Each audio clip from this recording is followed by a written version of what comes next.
Hola, ¿qué tal? Bienvenidos al debate de Fundación Libertad y Desarrollo. Vamos a hablar de los acontecimientos más recientes del Congreso de la República con la aprobación del presupuesto, la reforma a la ley de la Policía Nacional Civil y, por supuesto, la reforma al artículo 82 de la Ley contra la Delincuencia Organizada. Para analizar el tema ya me acompañan mis invitados. Primero, Max Santa Cruz. ¿Qué tal, Max? Bienvenido. Y también me acompaña Cristian Castillo. ¿Qué tal, Cristian? Un honor compartir y poder intercambiar ideas a sus órdenes. Muy bien, pues nada, entramos de lleno al tema. Max, comienzo contigo porque comentaba yo en la introducción que han aprobado presupuesto por 142.000 millones. Hay que poner esos números, obviamente, en relación al Producto Interno Bruto, porque nominalmente cada año el presupuesto crece, sí, pero nominalmente, de hecho, en comparación con el Producto Interno Bruto, también es un presupuesto que es mayor considerablemente a los anteriores.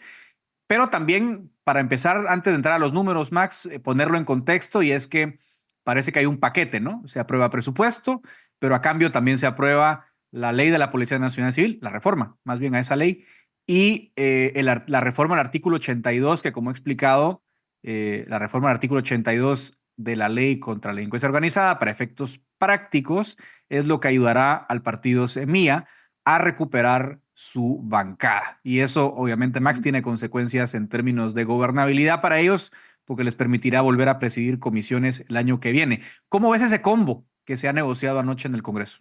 Bueno, incluso agregaría que todavía faltaba en la lista agregar algo que era muy apetecible, como era la modificación también en la ley orgánica del Ministerio Público, pero aparentemente el saldo en caja ya no alcanzó para poder también entrarle a conocer esta ley.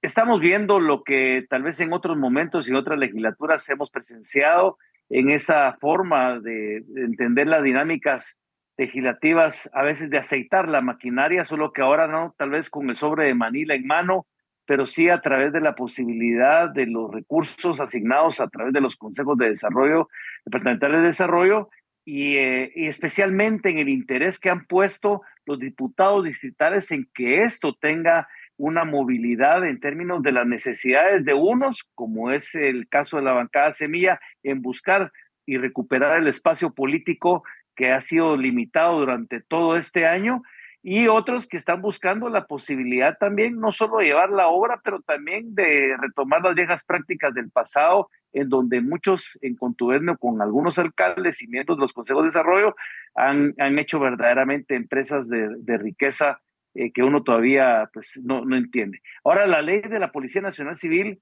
no la asocio tanto a la necesidad o la demanda que podría tener el propio Semilla o el gobierno central, aunque podría tenerlo, y por supuesto si lo identificamos con una claridad con el presidente del Congreso que tiene el corazón puesto en la propia ley. Lógicamente el Ministerio de Gobernación estaría y está interesado en que esto se pueda fortalecer porque es una institución que está a su cargo. Yo te diría, Edgar, para ir aterrizando en esto, es que estamos viendo cómo se juntaron las ganas, con el hambre con las ganas de comer, la necesidad de un Semilla que había estado absolutamente como un espectador durante este proceso en este año, y finalmente tiene a partir del presupuesto una posibilidad de encontrar algunos apoyos que no están desde el punto de vista programático, no están desde la identificación ideológica, no están desde las alianzas estratégicas, sino están desde las necesidades de unos con otros, y ahí es donde se ha alimentado, pienso yo, el debate en esta noche intensa de acuerdos y de resoluciones que han favorecido a algunos y están tomando, por supuesto, la agenda nacional para ver qué es lo que sucede. A partir de eso, no solo en el legislativo, en un oficialismo del legislativo que no incluye necesariamente el partido gobierno, que puede incluirlo en algunos momentos, pero un ejecutivo que queda pareciera ser al margen de muchas de las secciones de este Congreso y que está siendo un espectador más dentro de todo este escenario de lo que ahí se cocina. Eso es interesante, Cristian, para preguntar también tu impresión sobre esto. Evidentemente hay un costo, ¿no? Político para Semilla de entrar en esta dinámica de negociación. Eh, Tal vez la pregunta que te haría es si salió muy caro la recuperación de la bancada, porque evidentemente no lograban la mayoría calificada para modificar de urgencia nacional la ley contra la delincuencia organizada, si no era a cambio de esta aprobación presupuestaria. En el balance, tenían otra opción, hicieron lo que tenían que hacer, lo hicieron o pagaron un costo muy alto. ¿Cuál es, digamos, Cristian, tu lectura de lo que pasó anoche? Bueno, lo primero que hay que decir es que logran por fin una victoria en el legislativo, una victoria que se refleja directamente en músculo político para lo que volverá a ser la bancada oficial, siendo que actualmente son diputados independientes. Esto es muy importante porque a lo largo del año esa fue la lucha más contundente por parte de los diputados independientes electos por el Partido Movimiento Semilla. Lo intentaron por la vía de la reforma a la ley del Ministerio Público, como ya lo anticipaba don Max Santa Cruz, pero también me parece que logran, a partir de la aprobación de la ley temporal de desarrollo integral, logran destrabar una dinámica en la cual no encontraban en los primeros meses, sobre todo en el primer periodo ordinario de sesiones, no encontraban la forma de hacer incidencia directa. Y con la aprobación de recursos principalmente para diputados distritales, a partir de ahí vemos otro Congreso. Podemos dividir este primer año de la 10ª legislatura en dos momentos. El primero, en donde hubo una parálisis con resultados, parálisis porque avanzaba al ritmo que la oposición establecía, pero lograron en el primer periodo ordinario de sesiones por lo menos 12 decretos. Vamos a cerrar el año con alrededor de 30 decretos y es a partir de la aprobación de recursos para diputados distritales cuando empezamos a ver más de 100 votos en el Congreso de la República, más de 110 a la hora de aprobar temas importantes y más de 140, que esto es un mensaje muy importante a la hora de elegir autoridades de elecciones de segundo nivel para elegir autoridades principalmente de la cadena de justicia. Entonces es un Congreso que ha sido muy activo durante este primer año y vemos ahora que con la recuperación del partido oficial, creo, habrá una dinámica distinta en el segundo periodo ordinario de sesiones. Digamos, Max, yo siempre he dicho que este Congreso, esta legislatura, sumando lo que decía Christians, ¿no? Es un Congreso coral, o sea, siempre las decisiones son corales, no hay una voz, digamos, que marque las pautas de las agendas como lo había en el pasado, ¿no? Antes teníamos bancadas donde evidentemente el solista, digamos, llevaba la voz cantante y el resto de bancadas seguían esa agenda que se marcaba. Ahora pareciera que es compartido, digamos, la medalla siempre es compartida. Ahora, sí, Cristian dice algo interesante, es, digamos, la primera victoria decisiva, me refiero para la bancada oficial, ¿no? Es decir, recuperan su partido. Eso tomará tiempo, por supuesto. No quiero entrar aquí en los detalles de, bueno, tienen que entrar en vivo, impugnarlo, etcétera. Pero digamos, se les abre esa oportunidad de recuperar la bancada y con eso ganar gobernabilidad. Max, ¿qué te dice esto, digamos, de lo que puede hacer un gobierno de Arévalo con bancada en 2025? ¿Va a cambiar algo realmente? Decías en tu intervención que el Ejecutivo no ha sido protagónico en toda esta, digamos, en toda esta operación. Pareciera más una operación de la bancada. Pero, ¿qué tanto va a cambiar eso de cara al año que viene? Primero, creo yo que estamos, no de manera formal, pero sí de manera real, asistiendo a un cambio del modelo de gobierno republicano, como lo entendemos, en donde pareciera ser que tenemos al frente un gobierno parlamentario más que el balance entre los tres poderes. Hoy, ¿quién le marca la agenda al legislativo? Nadie. Prácticamente ha decidido, por supuesto, porque así lo hemos dicho, las Cortes decidirá en su momento la elección de otros cargos que se disputarán a nivel del Tribunal Supremo Electoral, fiscal, etcétera, en las etapas previas. Pero hoy en día, si nos damos cuenta, para siendo más fuerte y mucho más predominante lo que sucede en el Congreso que lo que pasa en el Ejecutivo.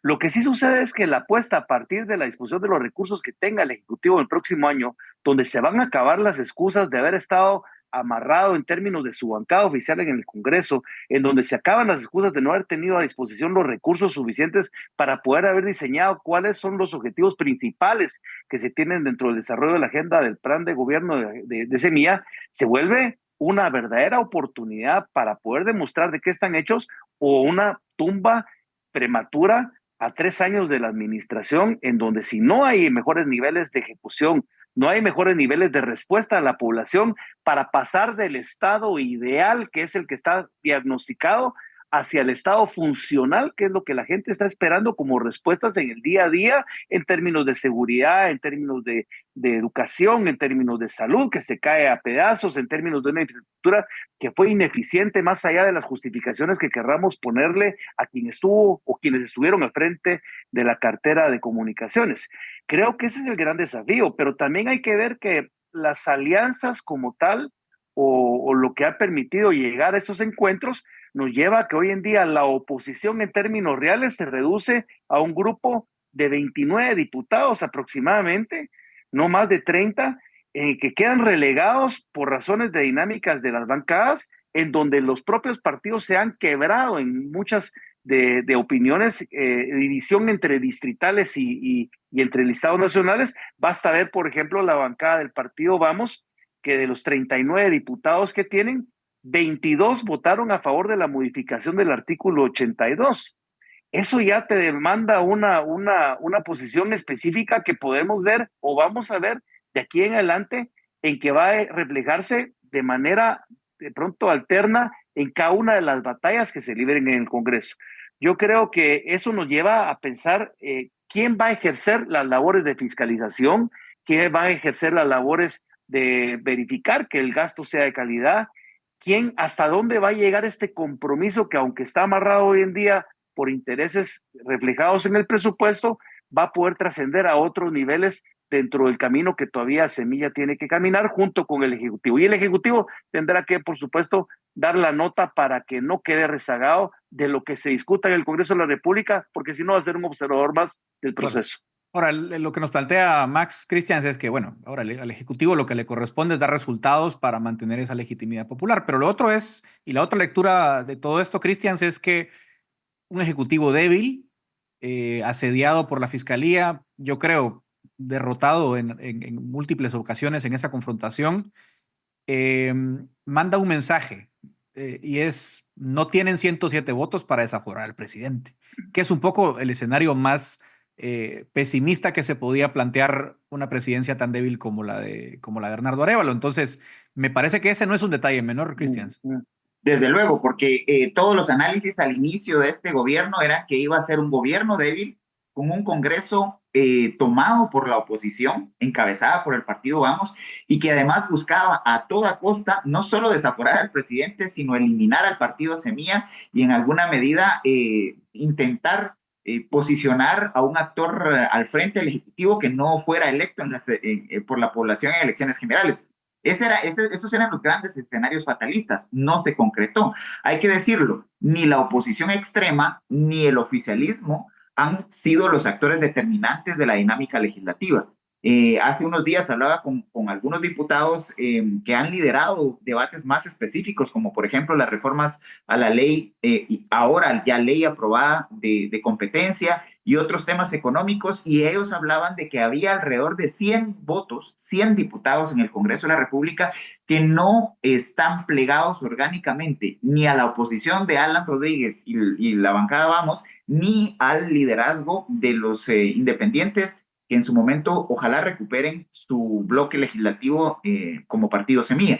Entonces esos 100 votos son los que han estado marcando la ruta de las aprobaciones más importantes de este año, desde leyes específicas como la aprobación del presupuesto, que hay que decirlo, es bueno tener un presupuesto aprobado, porque este año 2024 el Congreso, el Ejecutivo no encontró la ruta para poder tener un Congreso, un presupuesto que fuera efectivo a la hora de ejecutarse, porque estaba con el tema de la ampliación. La ampliación la aprobaron después del primer semestre. Vamos a terminar un año con muy baja ejecución. Tener un presupuesto aprobado es el primer ladrillo para poder fiscalizarlo, y eso permite luchar contra la corrupción desde los entes encargados de la fiscalización. Pero entonces, volviendo al punto de que no es ni la oposición ni el oficialismo los que dirigen la dinámica central del legislativo, eso se puede utilizar adecuadamente para impulsar una agenda mucho más apegada a los intereses de la población y a los intereses estratégicos del país. En el cortísimo plazo veremos si se logra hablar de reformas a la ley electoral y de partidos políticos que se estuvieron discutiendo a lo largo de este año, y ojalá con esos más de 100 diputados que no están polarizados totalmente, que no se están posicionando ni para bajarse a la fiscal ni para bajarse al presidente, esos pueden ser la orientación estratégica de la labor legislativa el próximo año. Y obviamente en tu planteamiento, Edgar, efectivamente no hay condiciones, creo yo, en el cortísimo plazo, ni para desaforar al presidente, ni para una reforma antojadiza a la ley del Ministerio Público. Nos queda un minuto para cada uno, pero rápidamente yo lo que estoy concluyendo y sacando en limpio es que efectivamente la principal virtud del oficialismo, del gobierno, parece ser la oposición. No veo en la oposición una voz seria que sea el contrapeso ideológico o por lo menos de narrativa contra lo que hay. Es decir, lo que vimos anoche es una negociación, digamos, como decía Cristian,